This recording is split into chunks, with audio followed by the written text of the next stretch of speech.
Mesdames et messieurs, bonjour. Le 25 septembre dernier, la junte malienne annonçait qu'elle ne pourrait pas respecter le délai d'organisation des élections, notamment présidentielles, en février 2024, et donc de rendre le pouvoir à un gouvernement civil démocratiquement élu en février de l'année prochaine. Cette annonce, en réalité, ne constituait que une énième illustration de ce que la junte malienne était en échec sur tous les plans.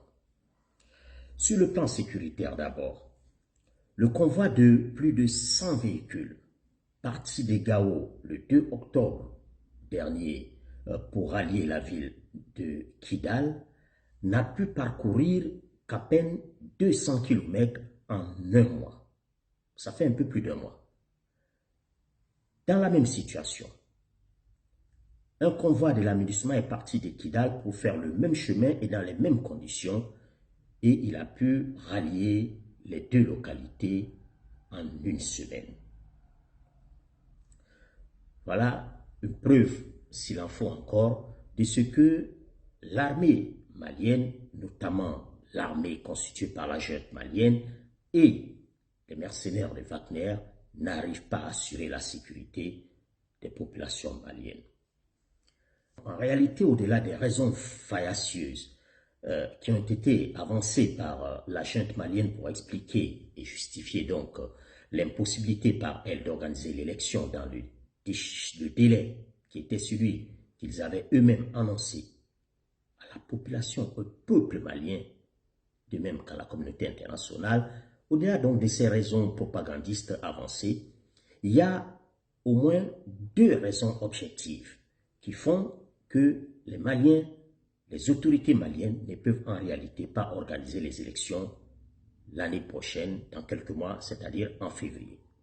La première de ces raisons, c'est que les caisses de l'État sont vides, vides et complètement vides. J'ai mené une petite enquête et l'ensemble des ministères au Mali et les administrations centrales ne reçoivent qu'à peine 30% de leur budget.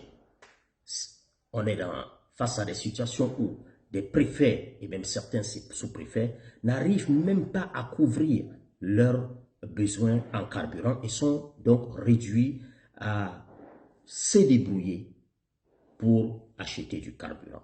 Donc, réellement, la junte malienne n'a pas les quelques dizaines de milliards qu'il faudrait pour organiser l'ensemble des scrutins présidentiels, législatifs et municipaux l'année prochaine. C'est des moyens financiers, ça c'est une raison objective que malheureusement la junte cache à l'opinion malienne. Deuxième raison. La deuxième raison, elle est sécuritaire.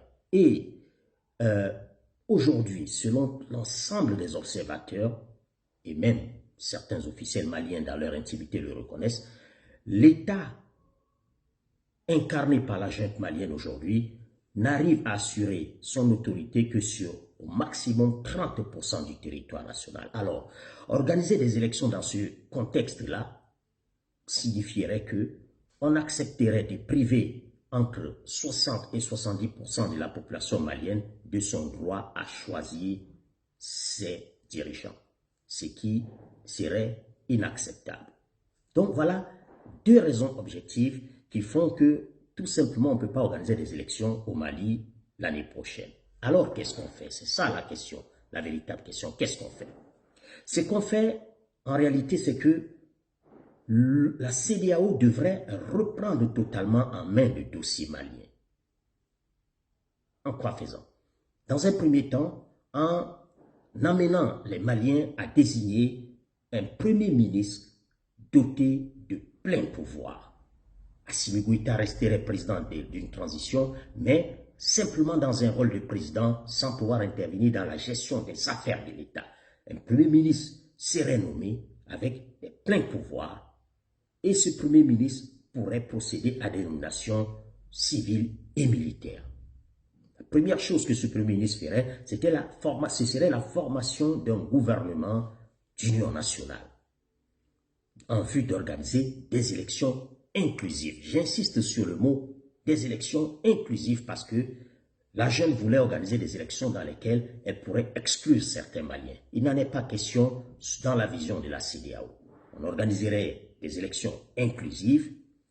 L'autre mission de ce gouvernement, c'est que dans l'immédiat, ce serait un gouvernement donc, à notre avis, qui pourrait rester en place entre 12 et 18 mois maximum, avec la mission donc d'organiser des élections inclusives à l'échéance. La deuxième chose que ferait ce gouvernement, ce serait de sortir tous ces colonels et ces copains que la junte a nommés dans les administrations, à la tête comme directeur général de certaines sociétés et entreprises publiques et structures d'État, et les enlever et les renvoyer ces colonels dans les casernes, d'aller s'occuper de ce qu'ils savent faire le mieux, c'est-à-dire des questions de défense et de sécurité. On nommerait donc des civils maliens compétents à ces postes de directeurs généraux et même de gouverneurs et autres postes de l'administration aujourd'hui occupés par des colonels. La CEDEAO, qu'est-ce qu'elle pourrait encore faire pour aider le Mali à sortir de cette situation? Ce serait de monter cette fois-ci une armée sous mandat CEDEAO, avec des contributions de l'ensemble des pays de la CEDEAO. Et cette armée-là, ce contingent CEDEAO serait constitué uniquement des éléments des forces spéciales et des autres unités spécialisées des corps des différents pays de la CEDEAO. Uniquement des éléments des forces spéciales et avec une brigade, avec plusieurs brigades d'intervention rapide déployées notamment au nord et au centre du Mali, là où on fait face à des problèmes de sécurité récurrents et très pointus. L'autre mission que la CEDEAO pourrait faire, ce serait donc de trouver les financements pour aider le Mali à organiser les élections l'année prochaine. Ces financements, ils existent, notamment à travers les Nations Unies. La CEDEAO pourrait mobiliser pour le Mali la totalité du budget qu'il faut pour organiser les élections dans un délai de 12 à 18 mois par un gouvernement d'union nationale.